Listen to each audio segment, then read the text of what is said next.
এ ছিল বহুদিন আগের কথা। এক বনে বাস করত টুনি আর টোনা।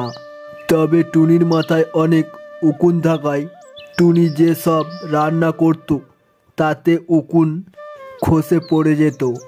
এই জন্য টোনা প্রায় দিন না খেয়ে উঠে পড়ত। তাই টোনা মনের দুঃখে একটি গাছতলায় গিয়ে বসে পড়ে।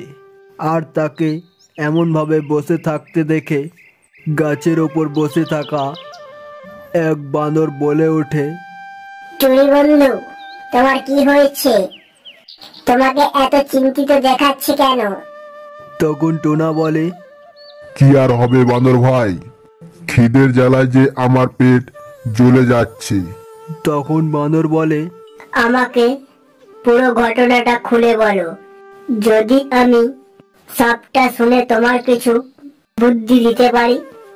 তখন টোনা বাঁদরকে টুনির করা রান্নার সব খাবারের উকুন খসে পড়ে যাওয়ার ঘটনাগুলি বলে।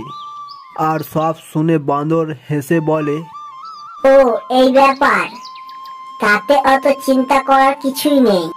তুমি টুনিকে সর্বদা পরিষ্কার পরিচ্ছন্ন থাকতে বলো, তাহলে দেখবে আর উকুন হবে না। আর তোমাকেও দিনের পর দিন আধ পেটা না খেয়ে থাকতে হবে না। বাঁদরের এই পরামর্শ পাওয়ার পর থেকে টুনি রোজ চান করে আর পরিষ্কার পরিচ্ছন্ন হয়ে থাকে। এরপর থেকে টুনির মাথায় উকুন আর হয় না, তাই আর রান্নাতে উকুন পড়ে না। তাই টোনাকেও আর আধ পেটা না খেয়ে থাকতে হয় না। তাহলে বন্ধুরা, এই ভিডিওটি দ্বারা এটাই শিক্ষা পেলাম যে সর্বদা পরিষ্কার পরিচ্ছন্ন থাকলে কোনো রোগ আক্রমণ করতে পারে না।